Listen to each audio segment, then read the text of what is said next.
Hello students, welcome to my application. तो चलिए students start करते हैं एक और क्वेश्चन जो शक्ति कंपनी का है, और ये आपका एब्जॉर्प्शन का एक बहुत अच्छा क्वेश्चन है जिसमें आपको काफ़ी कुछ नया सीखने को भी मिल सकता है। अब देखो यहाँ पर एक कंपनी का पूरा बैलेंस शीट दे रखा है जिसका नाम है शक्ति लिमिटेड।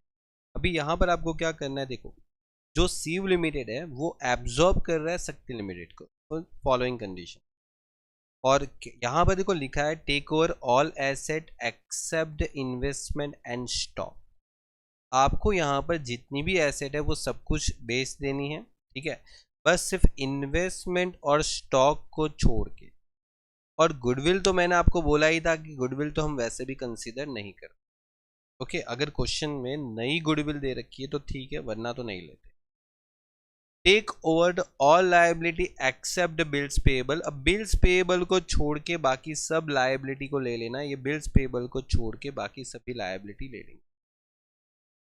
उसके बाद आपको यहां पर बोला है कि discharge debenture debt at 5%। Okay, issue मतलब डिस्काउंट 5% देंगे और issue 10% debenture of the Shiv limited. मतलब आपको 5% डिस्काउंट पे डिबेंचर को इश्यू मतलब कंसीडर करना है, ये 5% डिस्काउंट लेस करना, ठीक है।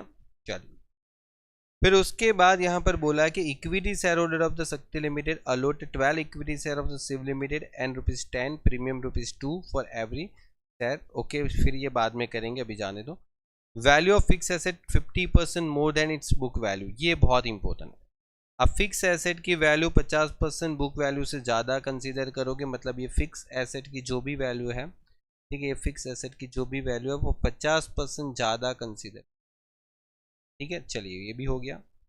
मतलब देखो, ये इतना हमने देख लिया, ठीक है। अब उसके बाद ये जो 6 और 7 पॉइंट है उसको पढ़ के अभी छोड़ दो, ठीक है, क्योंकि वो अभी हमारे ज़रूरत का नहीं है। क्योंकि जो इन्वेस्टमेंट और जो स्टॉक है वो जो हमने नहीं लिया है, ठीक है। मतलब देखो, एक कंपनी है शिव और दूसरी कंपनी है शक्ति। अब शक्ति लिमिटेड जो है वो अपनी सारी एसेट लायबिलिटी किसको दे देती है? शिव लिमिटेड को।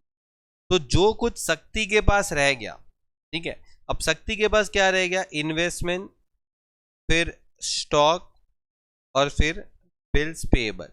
ये तीन चीज जो है जो शक्ति ने शिव कंपनी को नहीं दिया है, ठीक है। मतलब शिव कंपनी जो है उसने इन्वेस्टमेंट, स्टॉक और बिल्स पेएबल नहीं लिया। तो उसका फिर शक्ति लिमिटेड क्या करेगी, वो आपको 6 नंबर और 7 नंबर के पॉइंट में बोल रखा है। आपको देखो इतने अकाउंट बनाना है: realisation account, equity, share holder, cash, debenture और शिव लिमिटेड। चलिए, बहुत इजी है, देखते हैं।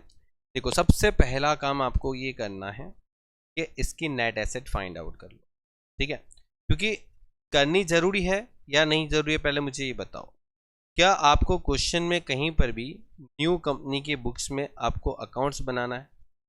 बोलो, न्यू कंपनी की बुक्स में आपको कहीं पर भी अकाउंट्स बनाना है?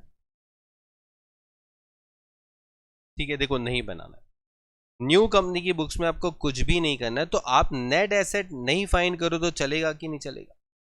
ठीक है, क्योंकि देखो 4 नंबर का पॉइंट आप एक बार पढ़ो। Equity share holder of Shakti limited allot 12 share of Shiv limited ₹10 each at premium of ₹2 per share for every share held by share holder. मतलब कहने का मतलब ये है कि इधर नंबर ऑफ शेयर कितने हैं? बोले सर 8000। बोले एक शेयर को हम 12 शेयर देने वाले हैं, तो 8000 शेयर को कितने शेयर देंगे? क्योंकि ये शक्ति कंपनी जो है उसके शेयर होल्डर को नई कंपनी जो शिव लिमिटेड है उसके शेयर देने पड़ेंगे। तो मुझे यहां पर सिर्फ परचेस कंसिडरेशन निकालना है। परचेस कंसिडरेशन क्या आ जाएगा? देखो, आपको इक्विटी शेयर देना है। इक्विटी, यहां पर बोला गया कि एक शेयर के बदले में 12 शेयर देना है, तो 8000 शेयर के बदले में कितने शेयर देने हैं? ठीक है, तो 8000 इंटू 12 कितना हो गया? 96। और एक शेयर 10 रुपए का देना है और साथ में आप 2 रुपए प्रीमियम भी लेने वालों, तो यहां पर बोल सकते हैं कि सिक्योरिटी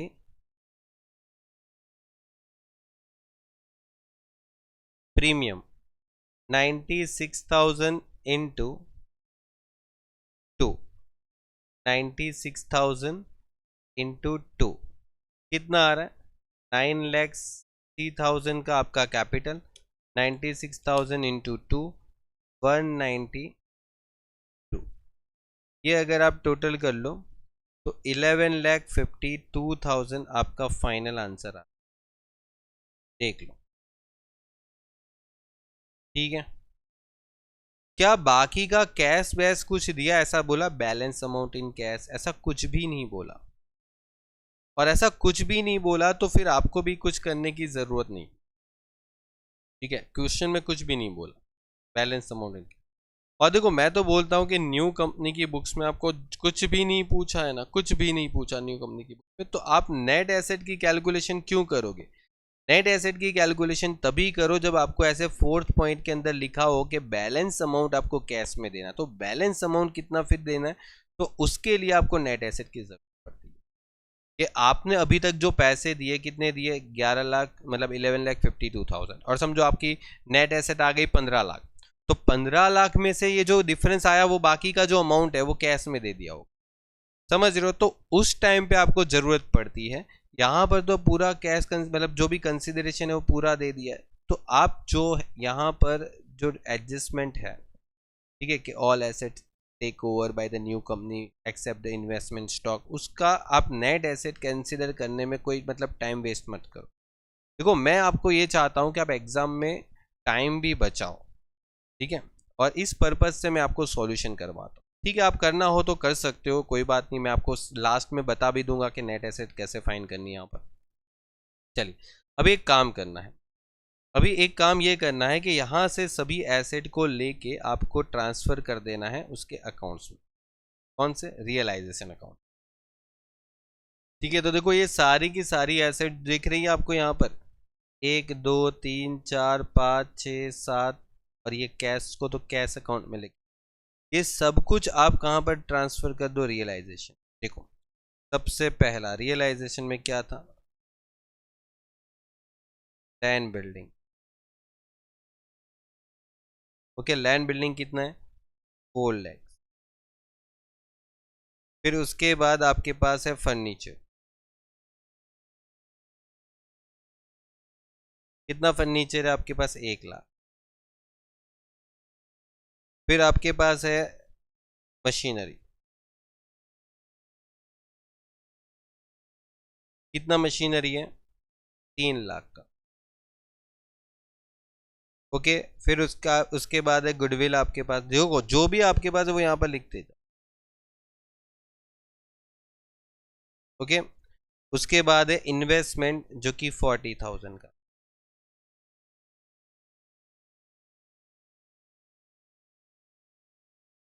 ओके, उसके बाद है स्टॉक। ओके, उसके बाद है आपके पास डेटर्स।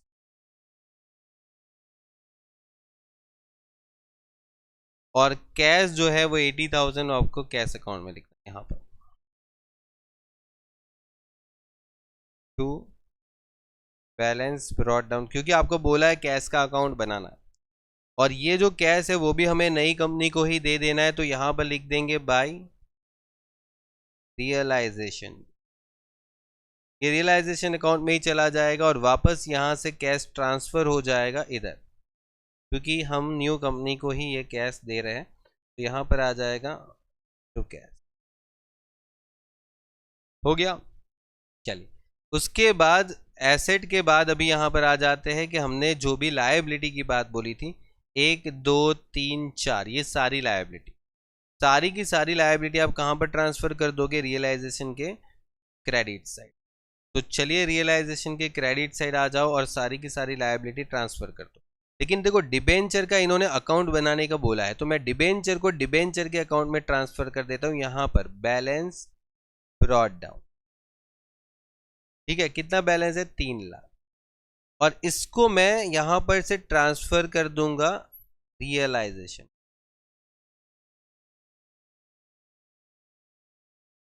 ठीक है, और ये account on the spot close कर दूंगा, क्योंकि यहां पर अभी कुछ नहीं आने वाला।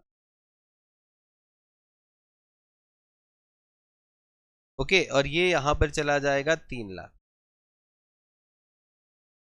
क्या लिखेंगे? By debenture account. अब ये मत सोचना कि सर डिबेंचर को तो मतलब कम पैसा दे रहे हैं, कुछ डिस्काउंट भी दे, वो सब आपको अभी नहीं सोचना है। रियलाइजेशन अकाउंट में ओनली बुक वैल्यू पे ही सब जाता है, ठीक है। क्रेडिटर्स, बिल्स पेएबल और प्रोविडेंट फंड, यहाँ पर क्रेडिटर्स आ जाएंगे, बिल्स पेएबल आ जाएगा, और 20,000 जो है वो आपका प्रोविडेंट फंड आ जाएगा। अभी आपको यहाँ पर काम की जरूरत क्या है पता है? ये है, देखो ये वाला एडजस्टमेंट जो मैं अभी टिक कर रहा हूँ कि इन्वेस्टमेंट 50,000 और जो आपके पास स्टॉक है उसका 1 लाख रियलाइज हुआ, आपको इतना पैसा मिला। इन्वेस्टमेंट का 50,000 और जो आपका स्टॉक है उसका, मतलब ये इन्वेस्टमेंट और स्टॉक। तो यहाँ पर लिखो बाय कैश में इन्वेस्टमेंट का 50,000 मिला और स्टॉक का आपको 1 लाख मिला, और ये दोनों पैसे मिलके आप यहाँ पर 1,50,000 दिखा दो, और इसका दूसरा एंट्री कैश में चला जाएगा 1,50,000 टू रियलाइजेशन। हो गया? चलिए, उसके बाद अभी आपके पास कुछ है? हाँ, क्या बोला कि बिल्स पेएबल को आप फुल्ली पे कर दो, क्योंकि बिल्स पेएबल जो है वो कंपनी लेके नहीं गई थी ना, याद करो बिल्स पेएबल कंपनी को नहीं दिया था, तो इसका पूरा पेमेंट कर दो। और इसका पूरा पेमेंट कर देंगे तो 10,000 यहाँ पर लिखेंगे टू बैंक या तो कैश, बिल्स पेएबल पेड। और इसको अगर मैं पे कर देता हूं तो यहाँ पर बिल्स पेएबल के अकाउंट मतलब कैश अकाउंट में कहाँ चला जाएगा? By realisation account bills payable paid किया, डन। और एक खास चीज जो अभी आपके पास बाकी रह जाती है, ये और ये आपको शेयर होल्डर के अकाउंट में ट्रांसफर कर देना है। रिजर्व जो भी है वो किसका पार्ट होता है? शेयर होल्डर अकाउंट में जाता है। और यहां पर लिखेंगे बाय इक्विटी शेयर कैपिटल कितना है? 8 लाख है। फिर उसके बाद है 60,000 जनरल रिजर्व और 20,000 ये आ जाएगा जनरल रिजर्व का, और ये आ जाएगा पीएनएल का। बोलिए डन। एकदम से परफेक्ट क्वेश्चन है। ओके, बस कहानी खत्म हो गई क्वेश्चन की। आपको सब कुछ यहाँ पर कंप्लीट करके दे दिया। एक चीज़ यहाँ पर एक्स्ट्रा होती है जो न्यू कंपनी से हम परचेज कंसिडरेशन लेते हैं, और न्यू कंपनी का नाम है लिमिटेड अकाउंट। सिव लिमिटेड से हम कितना पैसा लेने वाले हैं परचेज? 11,52,000 ये अपना परचेज कंसिडरेशन 11,52,000, और ये 11,52,000 है वो यहाँ पर आ जाएगा 11,52,000 टू रियलाइजेशन अकाउंट। और इस 11,52,000 में आपने क्या रिसीव्ड किया, इसमें आपको क्या मिला? तो देखो आपको यहाँ पर पूरे के पूरा 11,52,000 जिसमें प्रीमियम के साथ कंसीडर कर लो, शेयर ही मिले ना, सिर्फ शेयर मिले, और ये सिव लिमिटेड के शेयर मिले, तो यहाँ पर लिखेंगे by equity share in Shiv limited. और ये शेयर किसके बीच में बढ़ जाएंगे? इक्विटी शेयर होल्डर के बीच में 11,52,000 to equity share in Shiv limited. और इतना खत्म करने के बाद आपको रियलाइजेशन को क्लोज करना है, ठीक है। 3,40,000, 10, 20, 150 और 11,52,000, 16,72,000 आपका रियलाइजेशन का बैलेंस आ गया। Okay complete. अभी आप रियलाइजेशन में माइनस करो यहां से,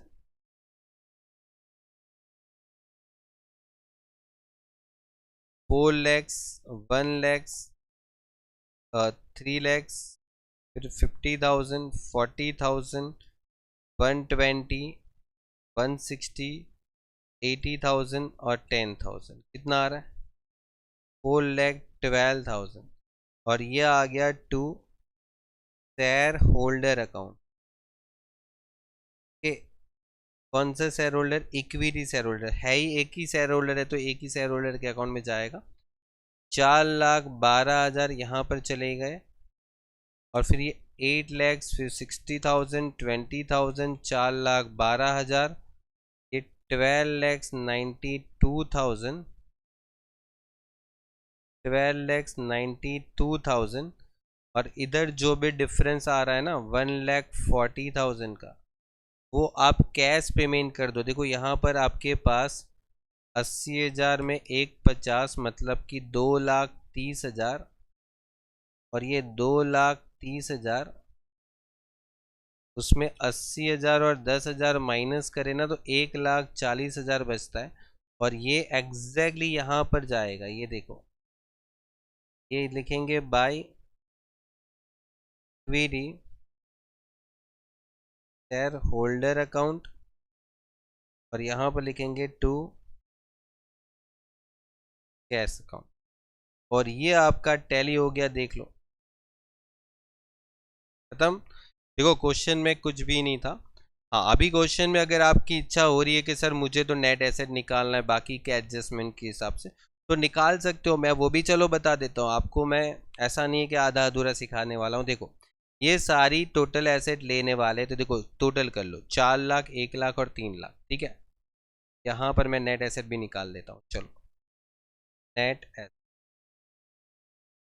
आपको क्या है, जितनी भी एसेट है देखो ले लो। मैं आपको क्या बता रहा हूँ, सब कुछ कर लो। ऐसा नहीं करोगे तो भी चलेगा, क्योंकि पूछा नहीं है। चलो कल के उठ के पूछ लिया कि एक कंपनी, मतलब शिव कंपनी ने जब शक्ति कंपनी को एक्वायर किया, खरीदा हुआ, एब्जॉर्ब किया, तो गुडविल हुआ या कैपिटल रिजर्व हुआ, तो आपको जरूरत पड़ सकती है। ठीक है, तो देखो आपके पास सबसे पहले क्या है कि land building, land and building. Land building के बाद है फर्नीचर, और फिर है मशीन। और लैंड बिल्डिंग 4 लाख की है, 1 लाख का ये है, और फिर 3 लाख का ये है। ये टोटल मिला के 8 लाख होता है, और इसमें आपको 50% मोर करना था, तो 4 लाख हो जाता है। मतलब आपका आंसर हो जाएगा 12 लाख। फिर आप कौन कौन सी एसेट ले रहे हो वो देखो। ये तीनों तो आपने ले ही लिया, ठीक है। गुडविल आप नहीं लेते हो नॉर्मली। इन्वेस्टमेंट तो उन्होंने मना किया, स्टॉक मना किया, तो डेटर्स और कैश ले लो। 1,60,000 और 80,000, 1,60,000 और 80,000 डेटर्स और फिर कैश।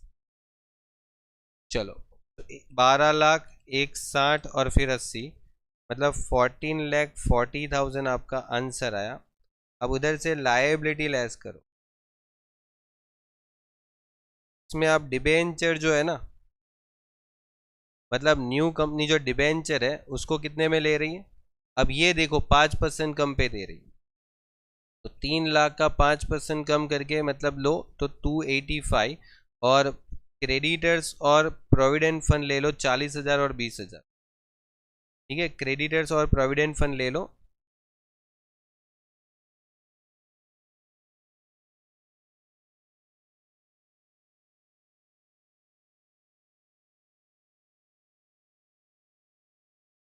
टू 85, 40 और 20, कितना आ रहा है 345। हो गया 345। अब आप इसको माइनस कर दो, ठीक है। अब आप इसको माइनस कर दो, आपको पता चल जाएगा। इसको माइनस करने के बाद मतलब 14,40,000 में से 345 माइनस करोगे तो 10,95,000 आएगा। ये आपकी नेट एसेट है। अब आप देखो कि आपका परचेज कंसिडरेशन कितना आया था।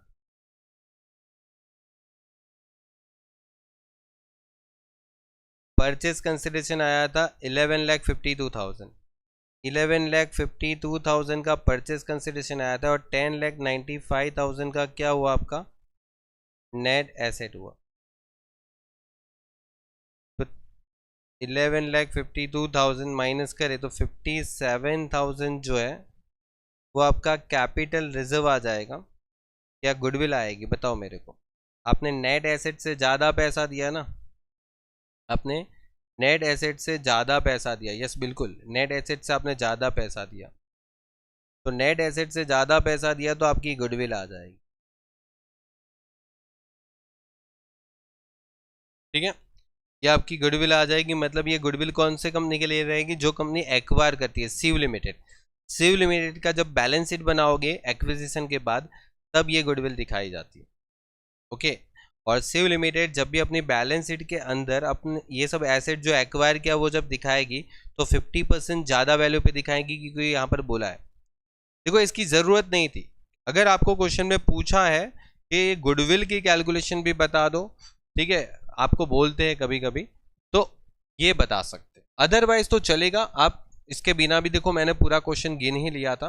तो ये आपका जो डाउट है ना, वो मैंने यहाँ पर सॉल्व कर दिया।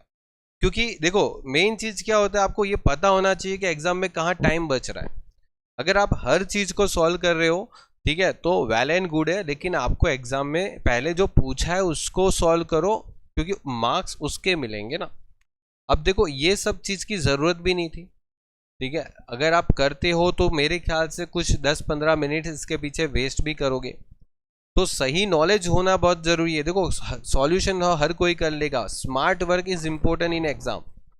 अदरवाइज आप 10-15 मिनट भी अगर आप एक क्वेश्चन में ज़्यादा लगाते हो ना, तो आपकी 10-15 मिनट ज़्यादा लगाने से चक्कर में आपकी लास्ट में जो थियरी है 4-5 मार्क्स की वो छूट सकती है, क्योंकि आपको 3 शॉर्ट नोट भी लिखनी होती है।